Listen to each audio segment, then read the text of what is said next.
A história da Remax. 1973.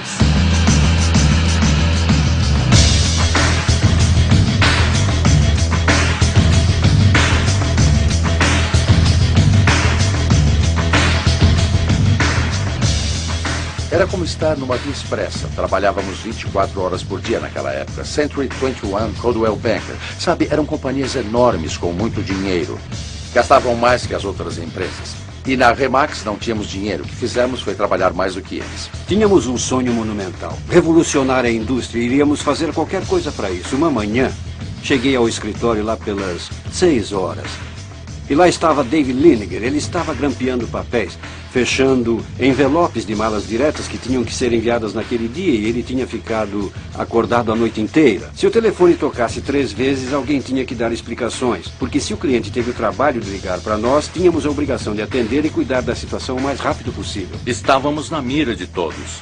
Os concorrentes estavam quase todos contra nós. O que tínhamos que fazer era explicar à indústria o nosso conceito. O que Dave e Gale fizeram foi dizer por que os corretores associados não poderiam operar como uma clínica médica, onde todos teriam seus clientes, ou pacientes, se preferir. E mantinham seus clientes da melhor maneira que podiam, depois cuidavam dos custos da operação, mas eram tão bons que podiam agir sozinhos se quisessem. Uma de nossas qualidades é que somos capazes de responder a boas ideias vindas de experiências, ao invés de só dizer, é assim que sempre foi feito. Bill Eccles, ele e o sócio queriam um balão no Festival de Balões de Albuquerque. Tivemos umas sugestões de pessoas de fora que diziam, vocês precisam usar isso, precisam colocar nos seus anúncios, usar em papel timbrado, colocar nos seus cartões de visita. E foi daí que veio. E claro que no começo as pessoas diziam, o que o balão tem a ver com o mercado imobiliário? Bom, está sobre as multidões, é como as pessoas trabalham nessa organização. Seja o pessoal da matriz, seja os intermediários ou corretores, todos formam um time de primeira. 1980.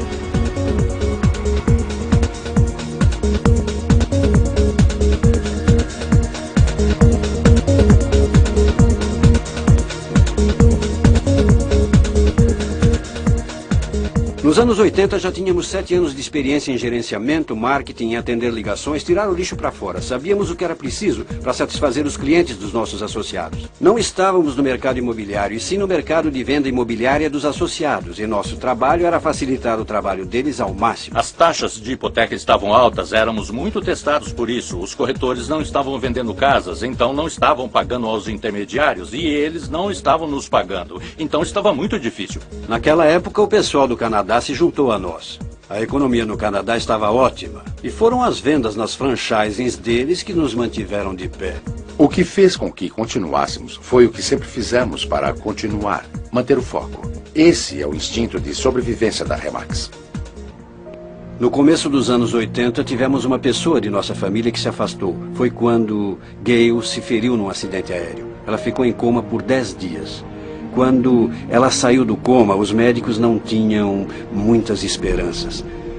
Durante o tempo que ela ficou em coma, o Dave ficou ao lado dela. Ele tocava fitas de motivação, falava constantemente com ela. Todos íamos falar com ela. Ela finalmente foi ao centro de reabilitação depois que saiu do coma. Disseram que as chances dela andar não eram muito boas. Então ela olhou para o médico e disse, eu vou sair andando daqui. Ela não se deixou abalar. E acho que isso fez com que todos nós trabalhássemos ainda mais duro. Simplesmente não sabíamos o que era fracassar. Não encarávamos o fracasso. Sabíamos que se aguentássemos mais um dia, teríamos sucesso por mais um dia. Vivíamos um dia após o outro. Às vezes, 1 hora de cada vez, talvez minuto a minuto. Não havia faculdades que ensinassem o que tínhamos que fazer. Cada dia era uma experiência e cada dia criávamos uma maneira de fazer as coisas que não fazíamos um dia antes. 1990.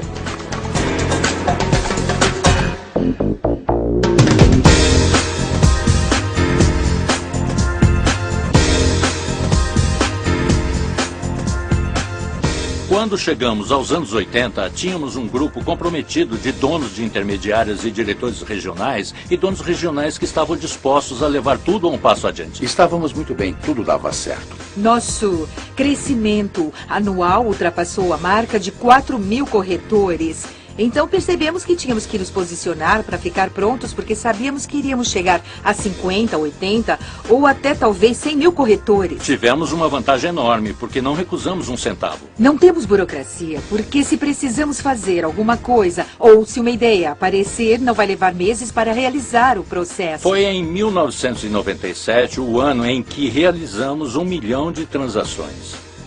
Nunca ninguém tinha feito isso antes. Mas o que isso significava era que havíamos tido centenas de milhares de placas no chão. Havíamos tido milhões de anúncios nos jornais locais. Tivemos muitos comerciais na TV. E quando você atinge esse patamar, torna-se muito difícil para os nossos concorrentes competirem contra nós.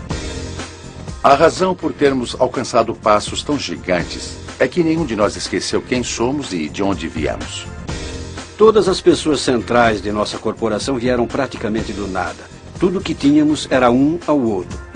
Ninguém veio com dinheiro, todos construíram o que têm. Não aprendemos nada em faculdades, nós aprendemos tudo nas ruas. Então desenvolvemos nossa própria família. Uma família bem grande agora. Ano 2000.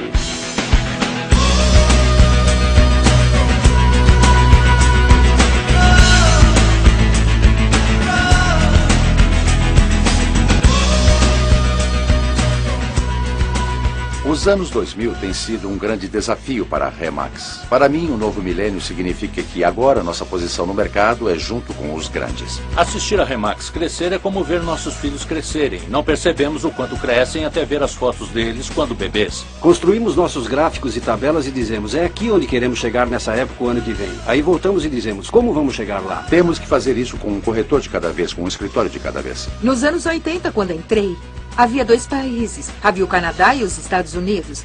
E nos anos 90 continuamos fazendo anúncios na Europa, no México, no Caribe e outros, até chegarmos onde estamos agora. Vamos alcançar posições ainda não vistas. Não conseguimos ver o que há no próximo degrau e foi assim que sempre fizemos. Nós sempre olhamos para o próximo degrau e pensamos o que fazer para chegar lá. E quando chegamos lá, prosseguimos para campos mais verdes. Acho que somos, assim, bem-sucedidos porque nosso dinheiro vem do suor. É a honestidade, é o trabalho duro, é saber que fazemos a coisa certa que Jesse acreditava.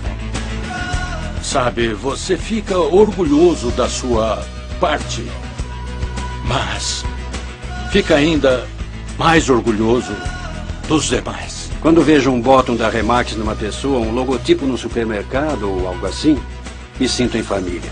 São as pessoas, são os valores, é integridade, é onde estivemos, é como começamos, é para onde vamos.